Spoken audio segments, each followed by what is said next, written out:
That's right. You're listening to another episode of the co-main event Mixed Martial Arts Podcast. I'm Chad Dundas. That's Ben Folks. We're both longtime MMA journalists, and for nearly the last 14 years, we've been meeting here every week to break down all the action in the wild, weird, and occasionally wonderful world of mixed martial arts. Ben, several things, I guess, this week deserve our attention.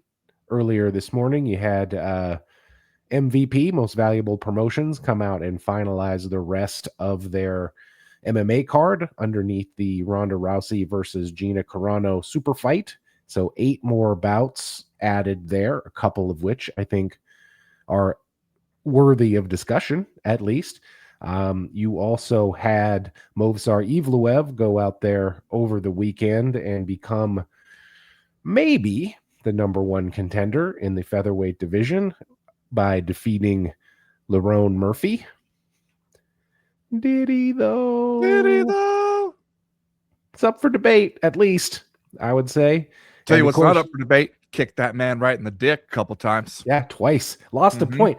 Okay, we can get into that in a minute because I don't know, man. And of course, this weekend we got Israel Adesanya and Joe Pyfer.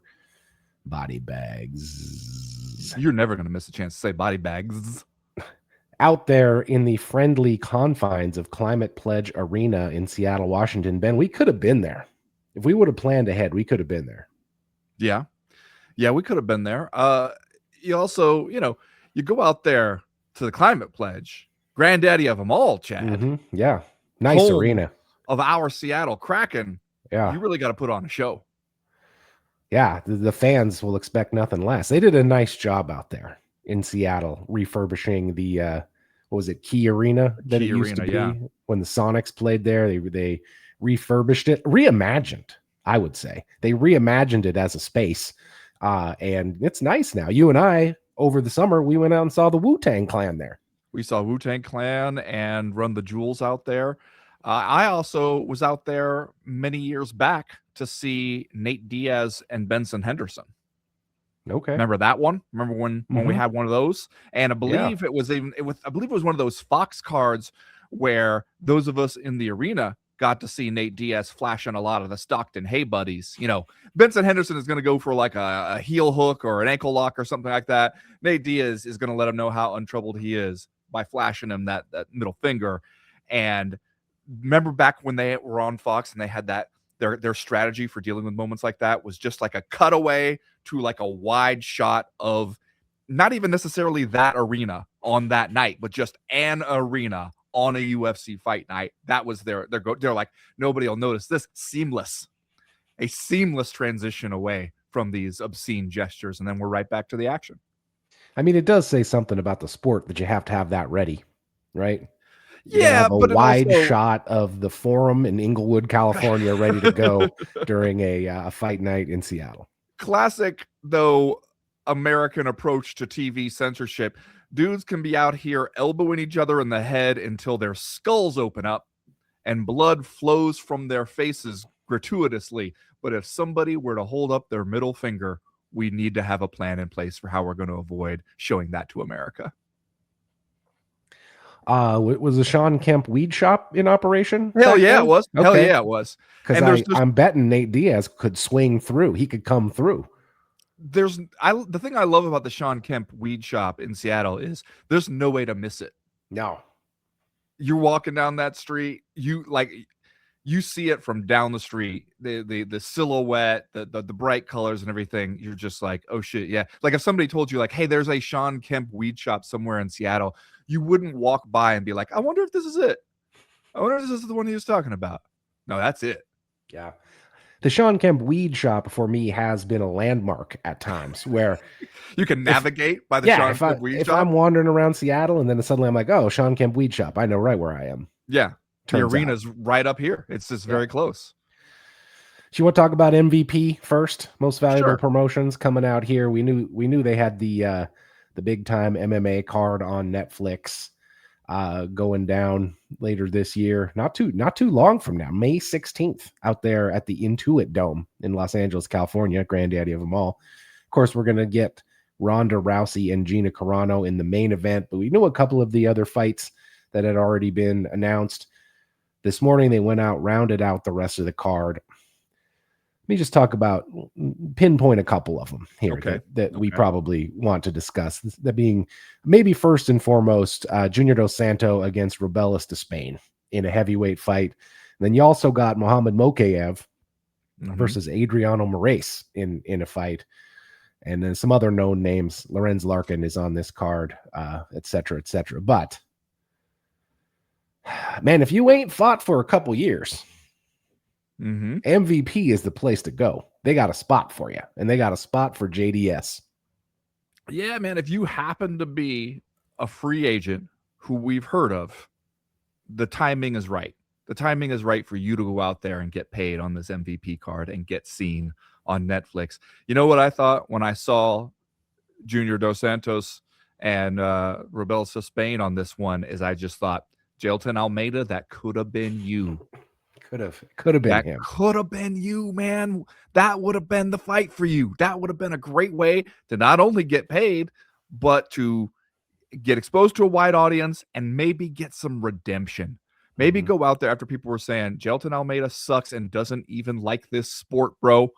And then you could have gone out here against the ghost of Junior Dos Santos, a winnable fight for you, even a finishable fight for you. You could have reminded people that you're actually pretty good and you look good getting off the bus. You would have done it on Netflix in front of a huge audience. You could have been right back in the mix. But no, what did you decide to do? You want to go to Russia? Now you want to go to Russia? This current geopolitical climate is where you're like, Russia's the place to be, to have a career at the highest level of this sport. Bro. They're going to have you out here fighting some tough as hell Dagestani dude with the Abe Lincoln beard. If you do one thing wrong, there's going to be a brawl and no one will feel bad for you if you go get into a wild crowd-involved brawl in Russia. Everybody's going to be like, well, if you have the same internet I do, you should have known this was possible, if not likely. And instead, you could have been on Netflix fighting JDS. You fucked up. You fucked up, Jailton. He's got that contract with Absolute Championship Akhmat right now. Okay. Out there. Do you want to know who the champs are? Do you want to hear who the champs are? Over at ACA? Mm-hmm. Okay, yeah. Your heavyweight champ is Alexander Volkanovski. Your light heavyweight champ, Muslim Magomedov. Okay. Your middleweight champ, Magomed Rasul Ghasanov. Okay. Looks like we got an interim situation at welterweight. We got Abu Bakar Vagayev is the actual champ, but Zakshalik Mizrabekov is your interim champ. Abdul Aziz Abdelvakabov is your lightweight champ. Islam Amarov is the featherweight champ. Anatoly Kondratiev is the flyweight champ. And the bantamweight champ is Yosiel Silva. Okay. One of these things is not like the other. Yeah. I was hoping that at some point you were just going to sneak one in there where you'd be like, and at 145, Ricky Snyder. Just make one up. Yeah. Throw one in there for me. You might notice some similarities though. There in the champions of the Absolute Championship Akhmat. Jailton Almeida being like, I got to stick with this because I told those people I would, is like that story in the Charlie Sheen documentary he tells about how he couldn't star in the Karate Kid because he had agreed to have a small role in the film Grizzly 2 or something like that, which he had to go somewhere in like Eastern Europe to film for 2 weeks, and therefore it prevented him from taking the role of Christ. It's like that. You're being like, oh no, I gave my word to these people, I gotta keep it, and you're turning down a huge career opportunity to do it. Robelis Despaigne, remember he's supposed to kind of be a big deal? Yeah. Back in the day, the big boy is his nickname. Too close. It's too close to the biggie boy. Yeah. He came into the UFC back in 2024. At the time, he was 4-0. He got one win over Josh Parazian. That was a first-round TKO. But then he lost back-to-back. Got defeated by Waldo Cortez Acosta, which at this point, that's nothing to hang your head about. Doesn't look too bad in the rearview mirror. But then he lost a decision to Austin Lane. Now, you may remember Austin Lane as the guy who got knocked out in 28 seconds in London last weekend. Iwo Braniuski took care of him. Well, and he also seemed like he being fed into some of these opportunities. Like these, it seems like he was brought to London for this fight to get knocked out in 28 seconds, and he didn't let him down. Well, I mean, they've been doing him like that for a while. They've been doing Austin Lane that way for a while because he is probably best known as opponent, capital O opponent for Greg Hardy back on the Dana White Contender Series in 2018. Most recently, what I remember Robelis Despaigne for was going out there and almost killing Sam Alvey in Karate Combat. Remember that one? This is one where it was like clearly Sam Alvey way out of it in this, and the referee was just like, yeah, but he's not dead yet.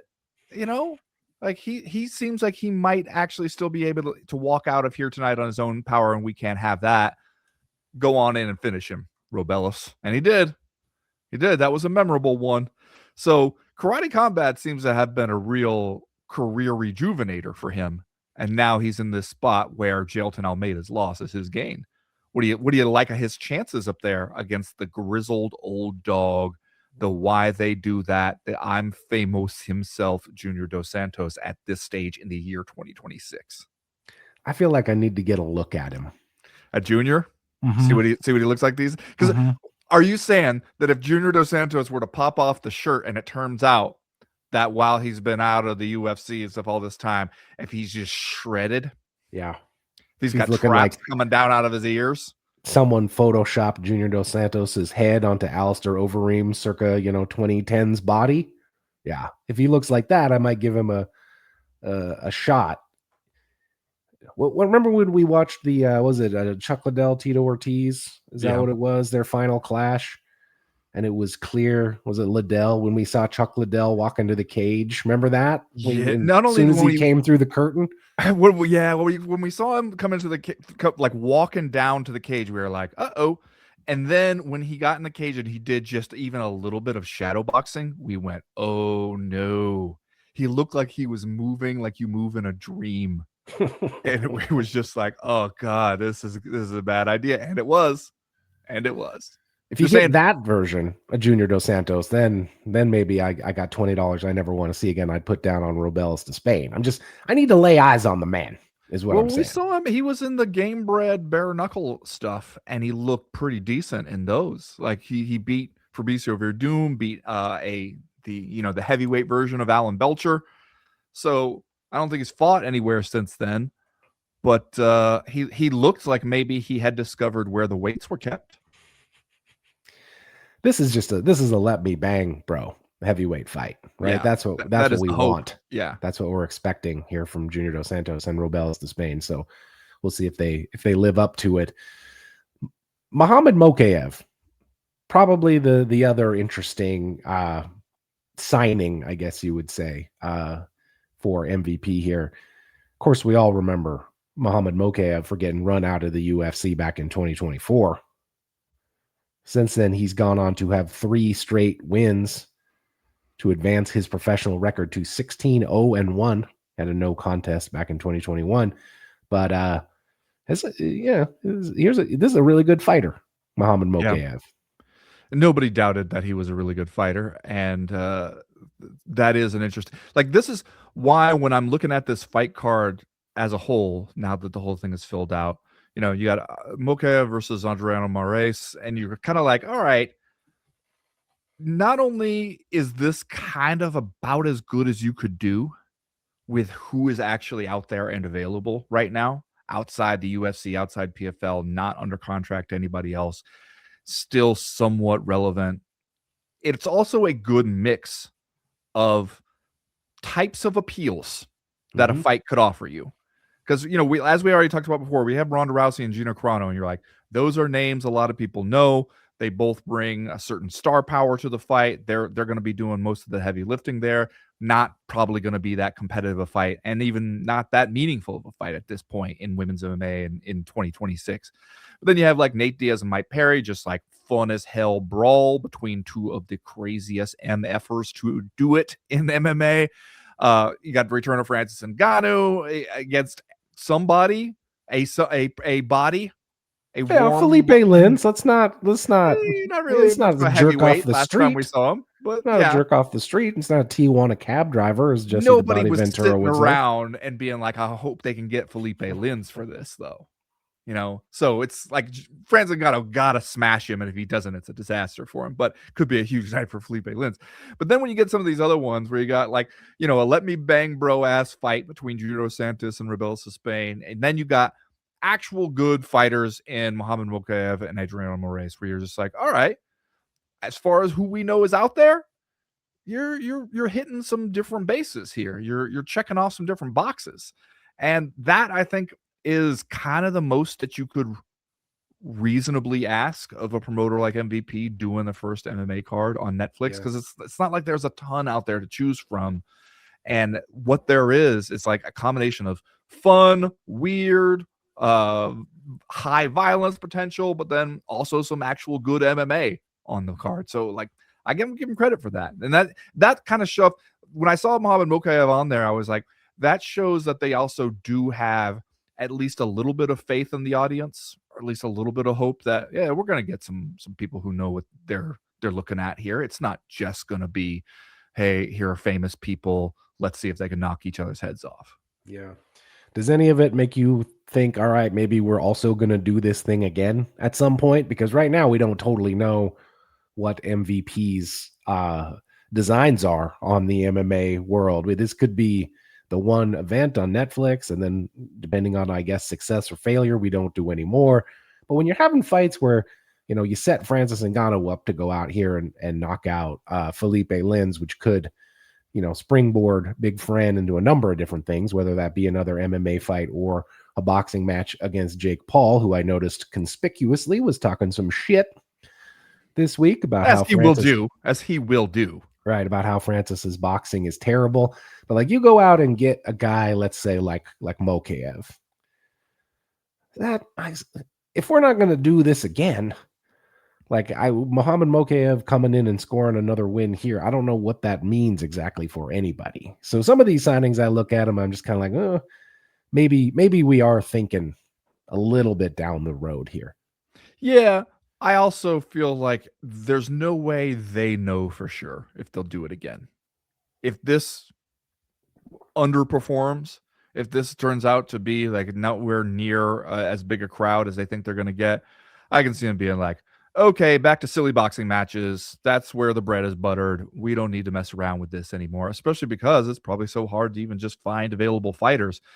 And I would think that maybe part of the goal here is put on a show, put on some of these fights where you can tell people like, hey, these are real fights, these are real guys.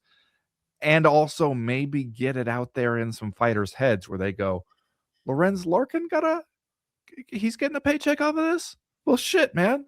I'm better than Lorenz Larkin right now. Why aren't I getting out of my UFC contract to like sit around free agency and hope to get a call the next time they do this? Yeah. I'm sure that has to be part of the goal with some of these. Walking down the street, seeing Jailton Almeida sitting on the street corner saying, don't be like me, young fella. Don't be like me. Go get that Netflix money.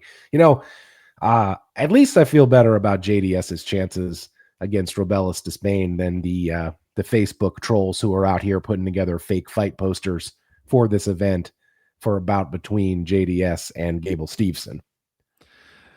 Were they trying to manifest that, do you think? I think they were just trying to get clicks, Ben. Okay. The same way they do, where they put the payout numbers in yellow and then come up with just fake payouts. Yeah, I think they might have been just trying to sucker me in and fuck up my algorithm. They kind of did it though, didn't they? They absolutely did. I mean, my algorithm is already fucked beyond any recognition. So remember, I told you about looking up all those lingerie websites for your wife. I told you what was going to happen. Can't open a Facebook in public now. I can't open any of them in public, man. Gotta be careful about that. Actually, you know what? I follow this 90s rap channel. Of course you do. And this morning they showed it was like a clip of the video from the song that Eazy-E made responding to the disses that were on the Chronic. Remember this? Like Eazy-E he clapped not even remember. back. And so, like, you know how if you're looking at Instagram and you accidentally leave the volume on, the volume will still be on the next time you open it. So this morning I get up, I open my Instagram app, and the very first thing I hear is like, motherfuck Dre, motherfuck Snoop, motherfuck Death Row. And I'm just like, brother, it is 10 to 8 in the morning. See, this is how you fuck up. Like where I did this to you when I sent you clips from the trampoline basketball league on Instagram. Yeah, you absolutely did. And then they'll just bury you with that shit. I did it most recently to myself by fucking around and watching too many videos by some guy who does parkour out in these streets. He's good, Chad. I tell you, this guy's good. He does this thing. It seems like kind of his bit where he'll jump off the top of a building onto a light post, onto a light pole, and he'll hit the light pole and then just like go right down it a fireman. I've seen that before. The entire light pole is like shaking and everything. And Instagram is like, oh, you like that shit, huh? You degenerate. And just like, I don't know if this is better than when I was getting inundated with Russian MMA knockouts or not, you know? Yeah. It's a slippery slope. Remember, you're listening to the Co-Main Event podcast proper. This show drops every Tuesday afternoon for free in your timelines and podcast libraries. But if you want even more of the Co-Main Event, you can find Ben Folks and myself all week over on Patreon. Hit us up at patreon.com/co-main event. Get loads of extra audio and video content, as well as access to our official Discord message board where they're talking fights and a lot of other stuff all the time. Another great way to support the show is by going to co-mainevent.com and checking out our merchandise shop. We got t-shirts, we got hats, we got hoodies, we got lots more. Stop by, pick up the best-selling Daddest Man on the Planet coffee mug or t-shirt while we could keep them in stock. Get yourself a Dundasso t-shirt, a Bobby Nux t-shirt, a Volkamania t-shirt. We got it all. Just go to the website, co-mainevent.com. Click the link at the top right-hand corner of the screen that says shop. As always, we partner with our friend Johnny Ashcroft on the shop. He is a graphic designer from Portland, Oregon. We can't recommend him highly enough for all your design needs. Hit him up at studiosuperconductor.com or on Instagram at studiosuperconductor. Do I keep forgetting to say the Patreon web address? Feel like I didn't say it. Might as well say it. Patreon.com/co-main event. That's where you go to sign up for the Patreon. But right now, like we always do about this time, let's do a little bit of listener mail. Listener mail.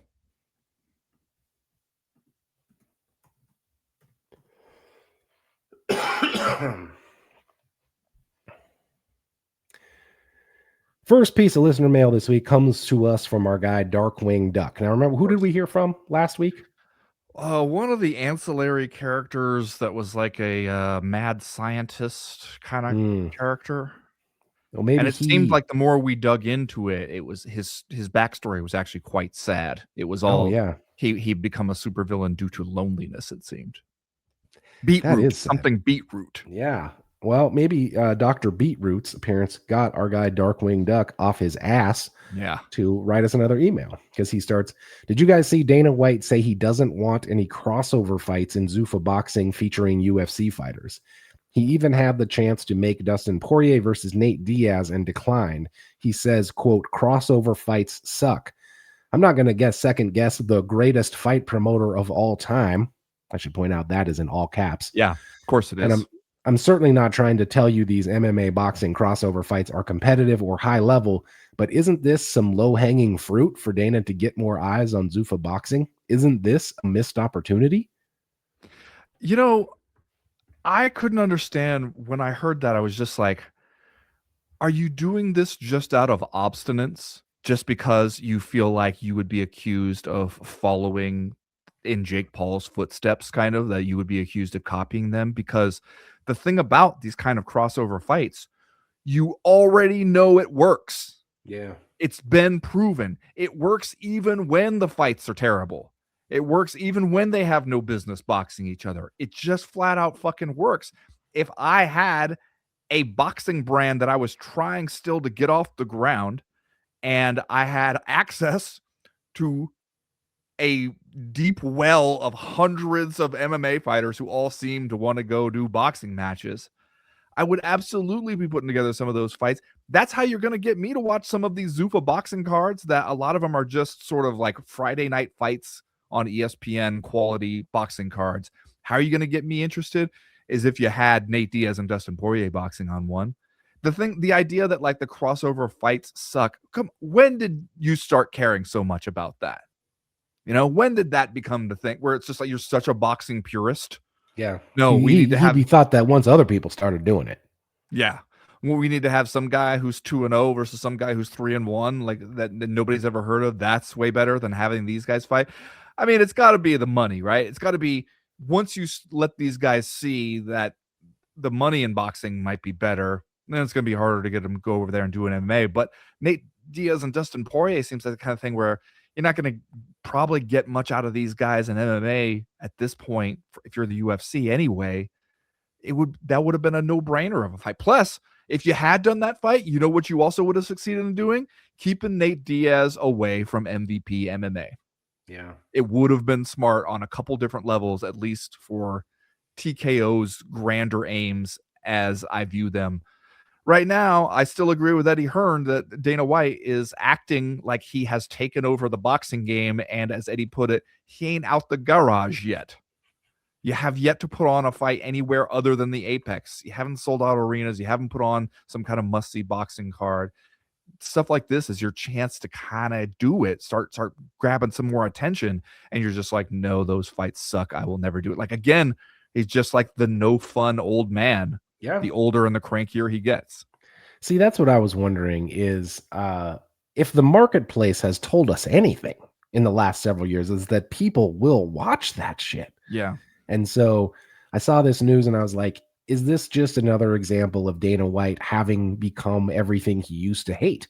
That now he is sort of like an out of touch old man standing on the curb screaming at traffic. Like has he become sort of like the Bob Arum of MMA, and he just doesn't know the potential of that these fights have to get people to watch your product. But I can't believe that that's true. It can't be that he doesn't know. It's just that he's too stubborn to do it, and that that's the thing that is kind of annoying to me about it. It's not that I felt like my life won't be complete if I don't see Dustin Poirier and Nate Diaz box each other. I don't necessarily need that, but it's baffling to me where it's like, this is kind of an innovation in combat sports that has proven to work, has proven to be successful. And you see that innovation and you go, no, I don't like it. I won't have it. It's like you're the old guy hearing rock and roll on the radio for the first time. And you're like, that's the devil's music. Like just have a little fun with this shit, man. Maybe you get people more into it. Right now, you're just putting on Apex cards and acting like you are selling out stadiums. I figure it's got to be one of two things, right? It's either, speaking of slippery slopes, that Dana White potentially sees giving Dustin Poirier and Nate Diaz more money to come box as an invitation to other UFC fighters to then want to do that is like a gateway that he doesn't want to open. Yeah. Or maybe this guy really does have some kind of purist mentality about what he wants Zufa boxing to be. Like clearly he loves to make money. We know that. But like, if it turned out that Dana White and his childhood passion for boxing, like made him really want to try to succeed with a pure idea of what these Zufa boxing cards are going to be, like I wouldn't be shocked. Yeah, but also, first of all, you're telling me that the power slap guy is a real combat sports purist now? Only the am I trying to humanize him too much? I mean, two things could be true. He could feel that way about boxing, but also feel like power slap. Sure, that's all fair and in love and money grabs.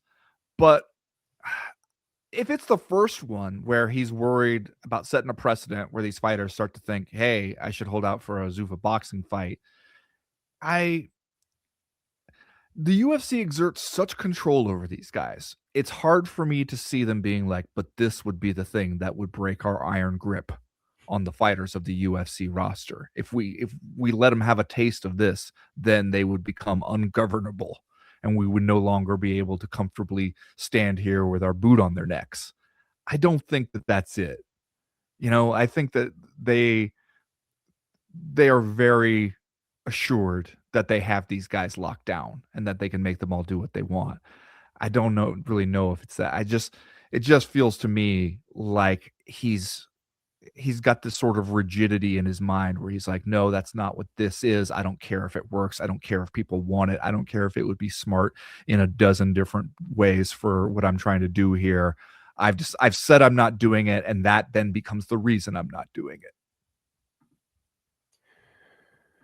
Next question this week comes to us from Old Man Fritz, who writes in, I was tickled by the conversation you guys had about the PFL on the live chat the other day, wondering if one of their events was happening right now without anybody knowing. It just so happens this Friday, meaning last Friday at this point, they have a fight card in Madrid headlined by two of their better fighters two of the better fights that they can put on right now. Fabian Edwards versus Costello Van Steenis, and AJ McKee versus the Boric business. Oh, I love it. I love the Boric business reference. This is how you know Old Man Fritz has been hanging around for a while. Mm-hmm.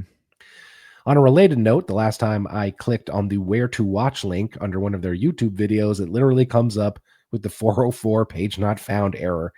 When I manually look for my country, Germany, on the Where to Watch section of their website, it says no results found. LOL. Isn't that always fun where it's just like some brand, a kind of a struggling brand that you're trying to support. They have the thing that says like, here, click here and we'll tell you where to watch. You click there, you tell them where they are, and they tell you to go fuck yourself. Always such a satisfying consumer experience, right? Well, it's like when you try to watch a hockey game on ESPN Plus and they tell me that it's blacked out in my area.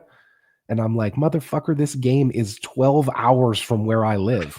How is it blacked out in my area? It's not like I'm going to go buy a ticket. Yeah. They figure, hey, if this guy can't watch it on TV, he'll be like, all right, heave himself out of the recliner right as the game is about to start, drive 2 states and a time zone away, and go be like, one, please. Mm-hmm. This comment from the live chat last week was made when I said I feel bad for the PFL because the PFL has been out here struggling, straining under a couple of different names, putting on fights to try to make itself relevant in the MMA marketplace. And then you have Jake Paul show up and throw Ronda Rousey and Gina Carano on a card, and suddenly it's the only thing anybody can talk about. Meanwhile, the PFL is in Madrid putting on 2 legitimately good MMA fights, right? And we didn't even know it's happening. AJ McKee did score a unanimous decision win over Adam Boric, just in case you're wondering. I mean, I knew it was happening mainly because Pizzi is my source for stuff like this. The thing about it is, when the PFL seems like when they are going to some of these select markets that they figured out, when you look at the crowds that they're getting, they seem to be doing well there. Like the crowds seem to be into it. They seem pretty smart about where they're going and when. But it just seems like, how long can that alone sustain you? You gotta get. Otherwise, it doesn't do you any good. If you're not getting the rest of the crowd, how are we gonna keep track of this stuff from one event to the next and be excited about it when you do come somewhere where we might be able to see you? Yeah. Next question this week comes to us from Baylor Breakspear. I'm sorry, what was that? Baylor Breakspear. Okay, that seems like definitely a character from some kind of fantasy novel. Yeah, once you hit that up on Google, let me know. What the heck, guys? They, meaning the UFC, re-signed Jeremy Stevens again to fight Bobby Green in Vegas and on a pay-per-view main card nonetheless. In case you're unaware, Jeremy got released in 2021, lost a bunch of fights in the PFL, got re-signed by the UFC for a homecoming fight in 2025, which he lost, got released, lost a BKFC fight to Mike Perry, and now got re-signed again. I love Jeremy Stephens. He's a legend, always has fun fights, but what are we actually doing here? Wouldn't it have made more sense to re-sign, I don't know, Mike Perry? Okay, that is some good points here made by Prince Baelor Targaryen, also known as Baelor Breakspear, Chad. Member of House Targaryen and the Prince of Dragonstone. One of the Targaryens? He's the Targaryens, yeah. All right, good to know.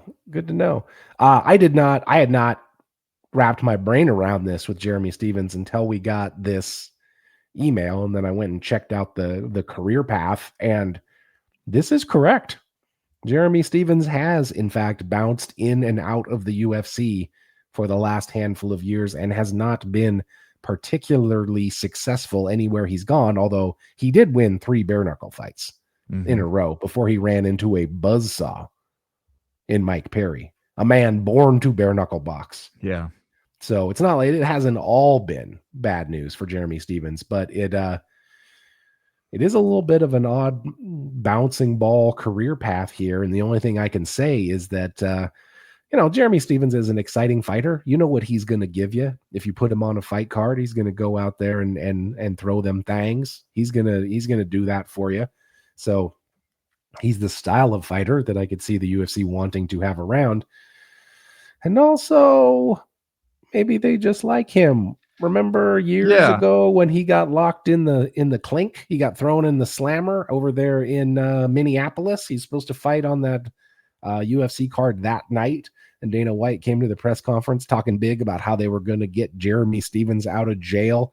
And basically he was going to walk from his prison cell to the Octagon and fight. Remember that? It's like they were really trying to get him out, man. They were just really trying to do him a solid. Yeah, that's what I was thinking as soon as I saw this question from Mr. Breakspear. It's just that they've had this soft spot for Jeremy Stephens, like this love of Jeremy Stephens for a long time. Is it just a continuation of that? And if so, where did it come from? Because at the time, I remember when Dana White was so committed that we're going to get him out, he's still going to fight, all that stuff. It was like, is this just an ego thing for Dana White? Like, you can't come in here and arrest one of my fighters when he's scheduled to be on the fight card. Can't use the fact that he has an outstanding warrant and you know where he's going to be this week because we put him on the fight card. You can't use those things to go in here and snatch him up like we're going to wield our power and get him out of there. But it does seem like either it came from somewhere before that, or it has, that created a bond between them that has not been broken. Because, when you go back and you look at his record, I mean, dating back to 2018, basically, like when, he had a little bit of the last MMA winning streak he had was 2017 and 2018. He beat Josh Emmett, knocked out Josh Emmett, and then turned around that summer, 2018, July, lost to Jose Aldo, then didn't win another MMA fight until 2022 when he got a split decision over Miles Price in PFL 4 and has not won an MMA fight since then. That's a long time. And that's not like he wasn't fighting in there. There's a lot of pink on this Wikipedia record, Chad. Yeah. And I just like, what is the bro bond with Jeremy Stephens that is so great that we got to bring him back yet again? I mean, because I understand what you're saying. He'll give you a certain kind of fight. He'll at least try to give you a certain kind of fight. I could see him against King Green. Seems like that'll be an interesting kind of like style matchup that'll give you some fun. At least they're both gentlemen of a certain age at this point. What fun they're capable of, they will give you out there. But can it really just be that after all this time? Are there not other guys who fit that bill? It's a mystery. It's a mystery.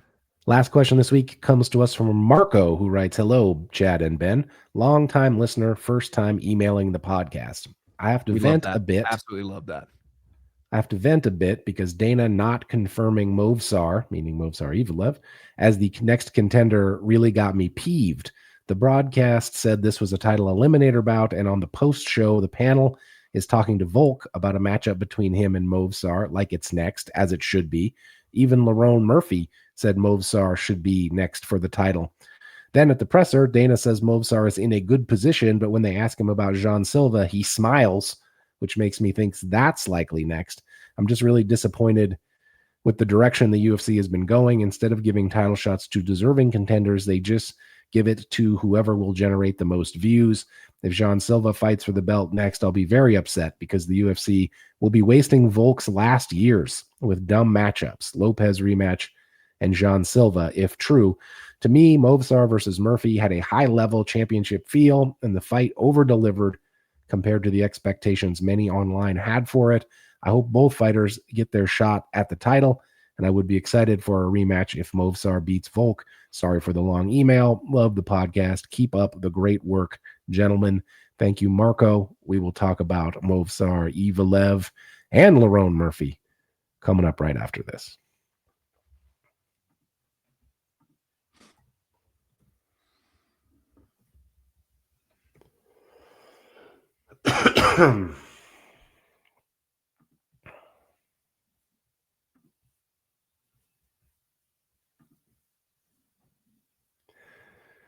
All right, Ben. First and foremost, was this a did he though victory for Movsar Evloev against Lerone Murphy over the weekend?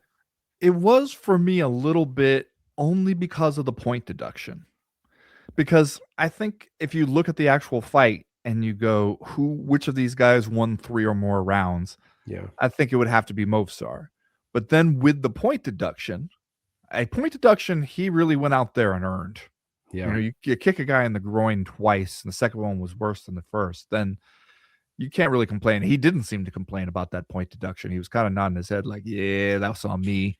He seemed mad at himself. Yeah. When the second one landed, you could see him visibly be like, God damn it. But with that point deduction, just the math on it, I think, made it feel like a draw. And the one judge who did score at 47-47, I thought, yeah, that's about right. And yet, here's the thing. To Marco's point, the minute I heard them on the broadcast saying title eliminator, I was like, uh-oh. Yeah. Kiss of death. They're holding out an opportunity for somebody to get screwed here. Yep. Because title eliminator is not the same thing as a number one contender fight. Even if they did say number one contender fight, you would still be like, well, they'll say lots of stuff when it's time to hype the fight. After the fight's over, they might change their minds. But when you say title eliminator, Chad, you know what that means. And what that means is it would be better to win this fight than to lose it. Yeah. It means if you lose the fight, you are eliminated from at least near-term title contention. But winning it doesn't necessarily mean that you are going to be the next guy to fight for the title. It just means you have not yet been eliminated. You have survived an elimination round, essentially. That language made me think, okay, they're leaving the door open to do something different. And it kind of made me go, are they leaving the door open because they're like, Movsar would be a nightmare as champion. He would hold the belt for a long time and it would be no fun. Yeah. I mean, he didn't exactly leap off the pony to grab the brass ring in this performance, right? It was an iffy win. He didn't look particularly exciting, and whether we like it or not, that's a factor, I think, at this point for what the UFC is doing. Although I agree with Marco as a guy who has been around for a long, long time. Sometimes I feel more comfortable with the idea that we are still having the best fight the best, that there is some kind of order and or narrative framework around why we are having these fights. I like that approach, but the UFC has definitely figured out that, you know, sometimes it is better to have people that are going to go out there and please the crowd rather than a Movsar Evloev type figure. Did you feel like that potentially affected his performance here? Because he was not going all out to try to get the takedown. He seemed like he wanted to mix it up with Lerone Murphy on the feet, and it just didn't work out for him more often than not. And then when he did, shout out to Lerone Murphy, who did a great job getting up, like most of the times that he got taken down. But when Evloev went in there and started getting those takedowns, that was the point where you could look at it and be like, oh, well, he's really good at that. Yeah, I thought that it seemed like he was trying to make a point with this fight, and maybe it was because, like, hey, if I show them, like, I could be excited, I could stand here and bang with this guy. And he did say, like, it was kind of like one of the first things he said in his interview afterwards, where he was like, I'm better kickboxer, I'm better on the striker, I'm better on the feet than he is, and I wanted to show it. And it's like, I don't know if that's the takeaway people are leaving here with. And it did seem like when he, like, you could see at times where it looked like Lerone Murphy was not doing maybe as much as he would have otherwise done on the feet, because he was like, that takedown's got to be coming. Yeah. There's no way this guy's just going to stand here and do this. He's baiting me in. He's trying to get me to come forward and put together a combination so that he can change levels and take me down. And it did seem at times like it opened up the takedown game later, third, fourth, fifth round. But yeah, it seemed like he really thought he was going to silence any doubters who thought that he didn't have that part of his game. But it just made it seem like, all right, you're clearly competent at this. It's not like you're bad at it. It's not like it's a huge vulnerability. You don't get to be 20-0 if you have a huge gaping hole in your game at this point in MMA's development. But it also is not your best stuff. And I don't know that if you thought that that was going to be the way to make the case to the UFC, like, see, you want me in there. The only way they're choosing you at this point, there's two ways really, is one, they go, he's undeniable. He doesn't lose, and Volkanovski seems to want it. And, fans seem like they're at least interested in seeing how that goes. So let's do that. Or if you are the one guy that's available on whatever date they decide they want to do it. Yeah. If it's you and Jean Silva and they say, hey, here's what we have in mind, and Jean Silva's like, I need more time to get over an injury, I'm not quite ready by that date, then they'll be like, no, fuck that, it's Movsar's. But it does seem like maybe they just like, if your goal is, hey, we don't really want Movsar's champ because we feel like if he gets the belt he'll never give it up, or it'll be a long time, how long can you keep that going? Because if Jean Silva goes in there and beats Alexander Volkanovski, or Volkanovski beats him, would you make Movsar fight somebody again? You're just stopping anybody else from rising to that contender role, and you can't just ignore him forever without it getting downright silly at some point. Yeah. I mean, I know that they need to have like 600 fighters under contract to just make the dates, right? To just fill up the 42 events that they have to do a year. They need that many fighters. But it seems like a bad idea to have really good fighters you don't want to be the champion. You know what I mean? It's like, just doesn't seem like a great move to have those guys. Just no, if you don't want them, don't have them around. It also seems like there's a little bit of a internal conflict there for the UFC, because we've heard this, right? We heard like rumors at the beginning of the year where they were like, hey, kind of filtered down. We heard Laura Sanko talk about it. We heard some of the people kind of on the inside be like, the word's kind of going out that under this new Paramount deal, we're prioritizing action fights, action fighters. We're putting on some shows. If you have a different kind of style, it's not going to take you very far. But then everything else about the way the UFC is putting together these cards is some fights ass shit, where it's just sort of like, hey, all we got to do is put on the shows, put whoever on there, put the UFC logo on there. That's good enough. The brand sells. We don't need the fighters to be stars. We don't give a shit about that anymore. Just putting on the shows makes us all this money. And it's kind of like those two things seem to be at odds. Like, how do you feel like we don't need to pay extra to make any of these big fights happen? The brand sells alone, but then also tell the people who are under contract, you better really fucking deliver a show, because otherwise the shit isn't going to sell. To me, it feels like a weird time to try to make that point. Like, I know that the Paramount deal is sort of a reset for the UFC, and if you believe the numbers that are coming out, seems like way more people now are watching the PLEs than were buying the pay-per-views before, I think for obvious reasons. But they're so ensconced at this point, man. Yeah. That's what I would think the time to make that change would be 2009. Yeah, it's now 2004. Dana White doesn't have to go in the locker room and like give the "do you want to be a fucking fighter" speech, or say, like, we got to put on a show out there. We're not hungry for mainstream success anymore. We've got it. We're there. We don't. It honestly doesn't matter what the UFC does at this point. So I guess I can see the argument if a bunch of new people who haven't seen the UFC before are tuning into these PLEs and you want them to be entertained and you want them to come back. But at the same time, like, you have never been in a more comfortable financial position than you are now. Like, you basically can't lose. It seemed like at this point you could just go with whatever and it would work. So I don't know. It seems like odd timing to me, but what do I know? Not shit. No, I don't know shit. Not a goddamn thing. Just a shit talking square on the internet. I don't know fucking shit. All right, Seattle. Israel Adesanya, Joe Pyfer. I have to admit that I was surprised when I saw this main event booking for Israel Adesanya. Like, surprised because you didn't think that the UFC would put Israel Adesanya in that position, or you didn't think Israel Adesanya would accept a fight like that?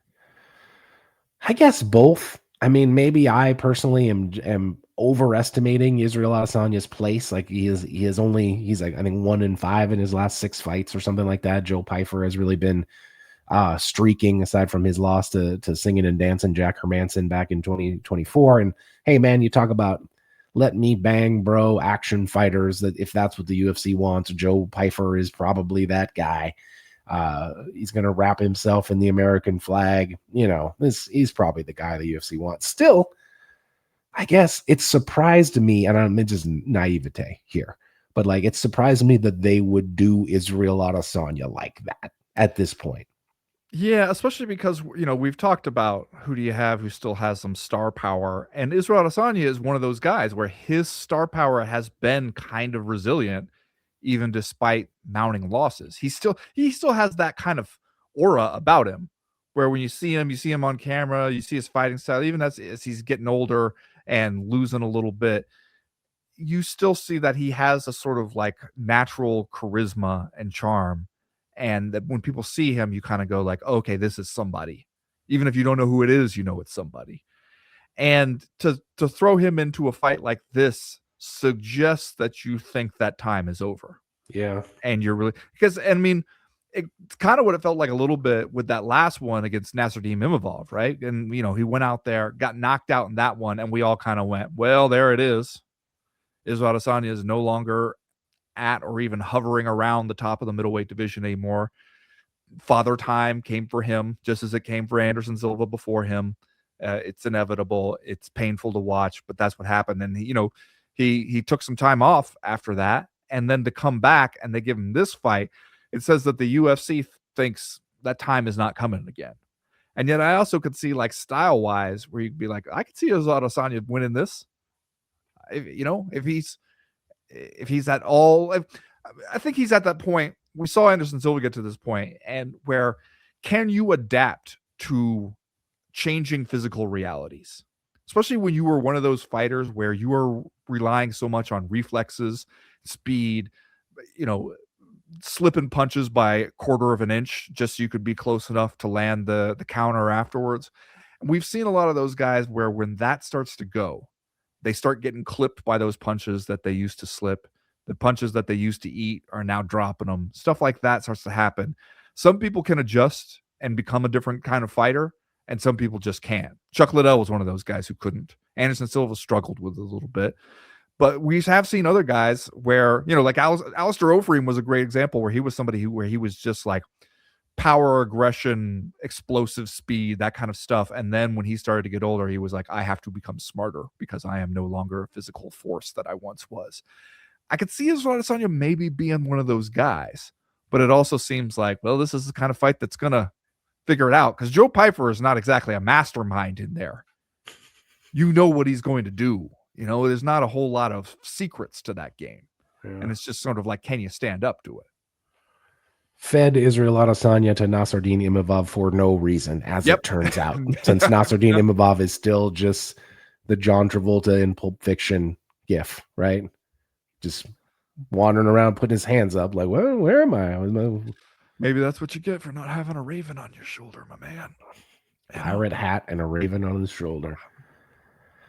Well, in the co-main event here, you got Macy Barber, excuse me, against the former champ Alexa Grasso. It is a rematch of the last fight that Macy Barber lost back in 2021 at UFC 258. It seems like another situation where they're like, okay, if she wins this, Macy Barber takes the next step. All right. You beat the former champ, another rung up the ladder. Maybe now you are a legit title contender for a person that is another person that the UFC seems to like a lot. Yeah, I could see that thinking there. That one makes sense. I'll tell you what, the one on this fight card that I am excited about, though. You can't go to the Pacific Northwest and not put Michael Chiesa on there. Oh, yeah. Spokane's own. He will not have it. You will not be able to set foot in Seattle, Washington without putting Mike Chiesa on that card. And then they're going to go ahead and put him up against Nico Price. This is a can we have a good time, please, kind of fight. Okay, and if we can't have a good time, let's have a weird time. Nico Price, I think we saw the limit of how high Nico Price's talents could carry him up the ladder. But they're like, hey, this dude he's fun to have around. He's going to go out there, not afraid to do weird shit. Put him in there with Chiesa. Let's see what happens. Yeah. Man, I miss the days of the Pacific Northwest fight scene where if you were flying to a UFC event from the Pacific Northwest, you would be on the same flight as Benji Raddick and Dennis Hallman. Those guys would be on your flight, 100% guaranteed. If you were flying anywhere from Montana or Idaho, you'd see Raddick and Hallman. They'd be on the flight with you. You want to know what the odds for the Chiesa Price fight look like? Sure. Looking at Caesars Sportsbook has Mike Chiesa at minus 550. Oh, wow. Nico Price plus 400. Well, that seems like a good opportunity for Mike to go out and get a win. Yeah. Yeah, it ought to be. Good for him. All right. Anything else that you want to add in here about this fight night? Chase Hooper. Chase Hooper's on this. He way down there. Preliminaries. What's happening with that? What are we doing? You know what? Well, I guess he's coming off a loss, but yeah, but just one. Fucking Nico Price is coming off like 3 or 4. He had a 3-fight win streak. Where he kind of fucked up in retrospect is he fought Clay Guida, Jim Miller, and he was like, "Give me a young guy. Don't have me out here fighting all these senior citizens. Give me a young guy." So they gave him Alexander Hernandez, and he got knocked out in the first round. And so now comes in here going to fight Lance Gibson Jr. And I really like having Chase Hooper. I hope that he continues to be a thing. I hope it doesn't turn out to be one of these things where it's like, clearly he's a little bit of a specialist. He's rounded out the game a little bit, but also, we all know what Chase Hooper excels in and what he doesn't. And so I don't know, you give him Lance Gibson, I feel like he ought to be able to win this one. And if he can't, it's troubling. You know what I mean? Hey, man, turn Chase Hooper free and I'll see him on Netflix in 8 months. You know what? That ain't nothing but the truth right there. They wish you would go ahead and cut Chase Hooper. They could find some work for Chase Hooper over there with his baby face on Netflix. Baby face and his funny ass jokes. He belongs over there, man. Yeah. So anymore he can have a little fun, stretch his legs. All right, that's going to do it this week for the co-main event podcast. Thanks everybody for listening. We appreciate the support. Again, if you want to hear more from us, we're over on the Patreon page all week. We got the live chat tomorrow. If you signed up right now, you could get a question in for tomorrow's live chat. No problem. It'll cost you $3 for a month. $3 for a month's worth of content. That's crazy. It's insane. We're stupid. It's not even money. Dumb for us to do that, but we do it anyway because we love you. Patreon.com/co-main event. That's where you'll find us. As for right now, we are done. We are through. We are out. Give Chase Hooper a platform. That's what I'm saying. Let this man eat. Yeah, you know what? Like Chase Hooper's a perfect guide where take some influencer who thinks he's tough. Put him in there with Chase Hooper. And get somebody who looks good getting off the bus. Throw him in there with Chase Hooper. Like old school martial arts demonstration type shit. Have somebody come out first, break a cinder block with their head. Next fight up, Chase Hooper against some scary dude covered in tattoos, and he heel hooks him inside of 30 seconds to show the power of martial arts, discipline, training. pressure points or some shit too. Yeah. After that, somebody does a nunchuck demonstration. Just it's a good night of entertainment. Yeah, just an old man using Aikido to throw people around with his finger. Well, every once in a while, to keep it honest, we can do like there's those YouTube videos where it's like Tai Chi master says he will use his chi power to stop professional boxer, and he just gets fucking destroyed. Every once in a while, we'll have one of those just so keep you on your toes. Yeah, you know? I love it. We'll be like the world is unpredictable, but it ain't magical. You know.